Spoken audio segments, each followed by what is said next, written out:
datang di Envy Talk bersama saya Eko. Hari ini saya berada di pusat informasi di Pusat Konservasi Elang Kamojang di Garut. Tadi pagi kami menghadiri acara pelepasliaran elang dan penanaman pohon, dan acara ini dihadiri oleh Kepala Balai Konservasi Sumber Daya Alam Jawa Barat, Bapak Irawan Asad. Apa kabar Bapak? Alhamdulillah sehat. Sehat. Gimana? Sehat? Baik juga, alhamdulillah. Pak, kita tadi kan habis mengikuti acara pelepasliaran elang dan penanaman pohon ya di PKEK ini di Garut.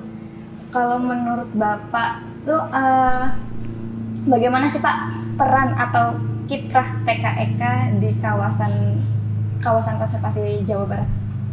Baik, terima kasih.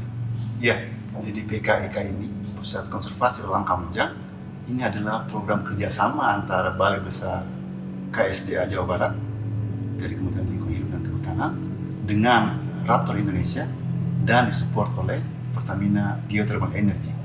Ini diinisiasi sejak tahun 2014 kalau tidak salah.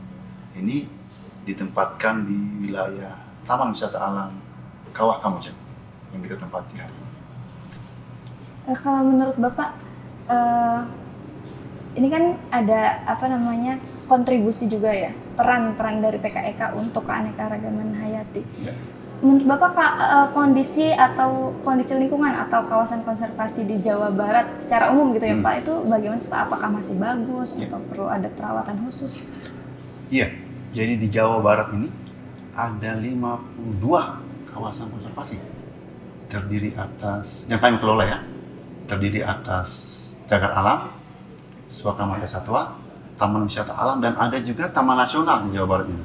Ada Taman Nasional Gunung Gede Pangrango, Taman Nasional Halimun Salak, dan Taman Nasional Gunung Ciremai.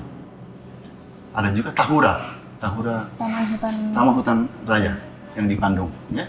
Jadi seperti itu. Luasnya kalau yang di bawah pengelolaan Balai Besar Konservasi Sumber Daya Alam itu ada sekitar 89.000 hektar. Luas. Di Jawa Barat, luas. Tapi itu hanya berapa persen dari luas seluruh kita.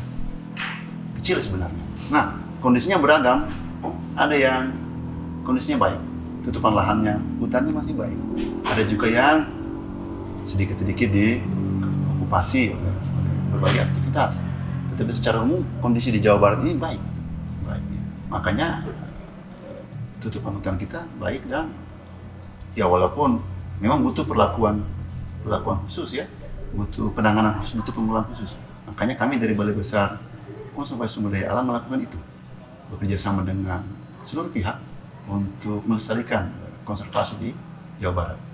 Bentuknya kan seperti hari ini kita lakukan ya, di PKK ini bentuknya seperti ini. Salah satu bentuknya seperti ini. Kita menanam pohon, bekerja sama dengan pemerintah daerah setempat, bekerja sama dengan lembaga swadaya masyarakat, bekerja sama dengan kelompok-kelompok masyarakat, kelompok budaya, kelompok pemuda seperti ada ini kan. Ya, seperti itu teman-teman pilih, dan seluruh masyarakat yang kita libatkan untuk pengelolaan konservasi. Kolaborasi harus kuncinya kolaborasi seperti itu. Bagaimana sih Pak cara mendorong kegiatan serupa? Ini kan baru di Garut ya, kan sebagiannya dari Jawa Barat, untuk mendorong kegiatan serupa yang kolaboratif gitu di daerah Jawa Barat lainnya. Ya, jadi sebenarnya bukan hanya di Garut. Program-program seperti ini banyak dilakukan di berbagai tempat.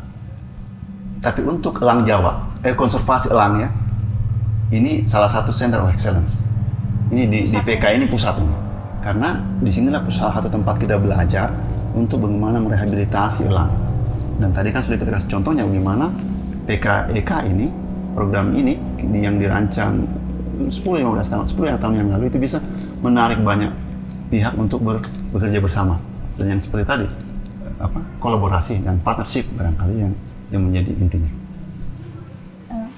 Tadi Bapak sempat ikut nanam pohon, terus habis itu ikut ngelepasin tadi elang-elang hijau ada 2. Cerita dong Pak kesan-pesannya gitu tadi pas ikut kegiatan.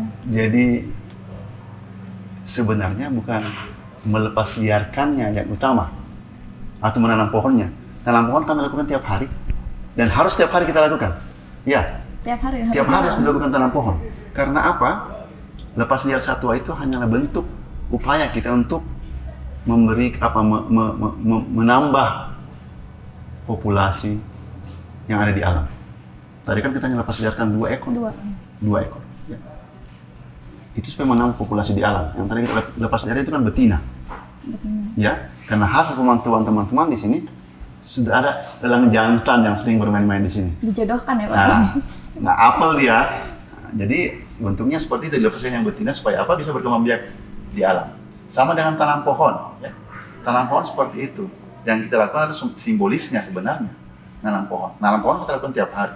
Satu orang, seingat saya, sampai Anda dari lahir sampai Anda meninggal, diminta untuk menanam setidaknya 30 batang pohon. Setidaknya 30, paling sedikit 30 batang pohon. Itu paling sedikit ya. Kalau kami di KLHK memang kerjaan kami seperti itu, tanam pohon setiap hari. Nah di sini akan ada simbolisasi bahwa itu memperlihatkan bahwa ini kita supaya bisa memperlihatkan bahwa banyak orang terlibat di dalam aksi-aksi rehabilitasi lahan seperti itu.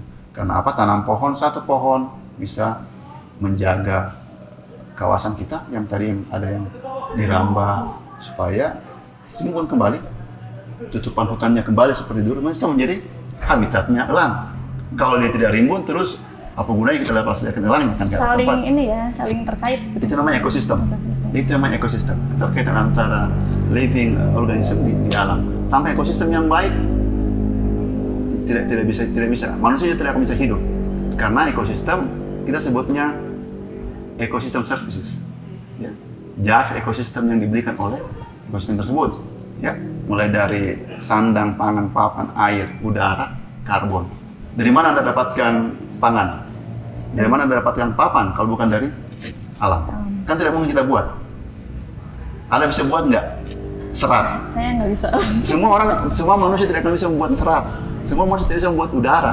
Tidak ada. Ini sistem tertutup kalau belajar filosofi bumi. Ini sistemnya tertutup.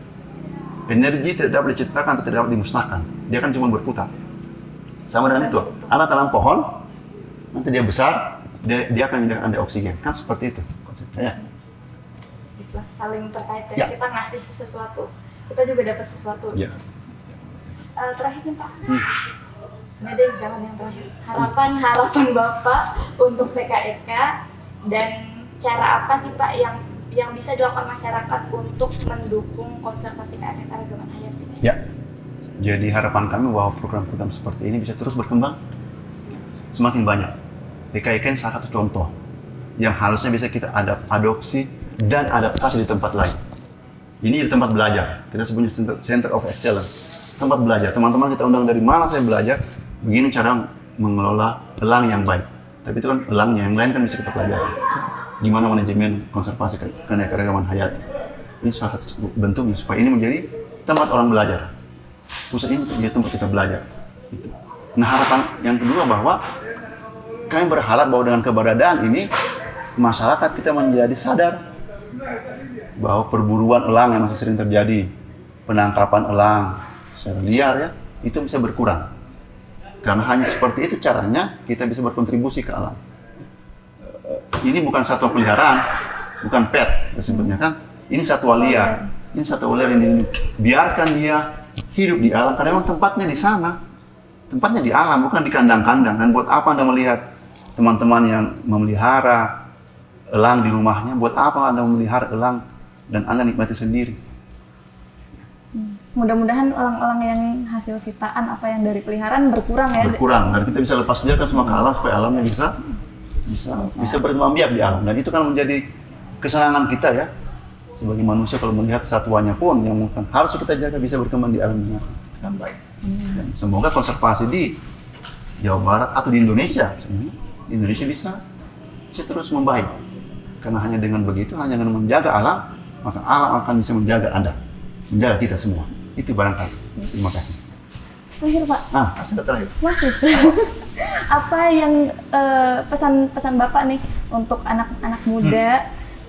Gimana sih cara biar kita bisa berkontribusi terhadap konservasi keanekaragaman hayati? Ya, ini buat teman-teman, rekan-rekan pemuda. Pemuda orang bilang kan harapan bangsa, penerus generasi. Ya, sekarang masanya teman-teman muda ini untuk mulai melibatkan diri secara aktif, berkontribusi aktif di dalam pengelolaan atau pengelolaan keanekaragaman hayati. Anda bisa mulai dengan hal-hal kecil, ya, di rumah atau di sekolah atau di tempat mana saja.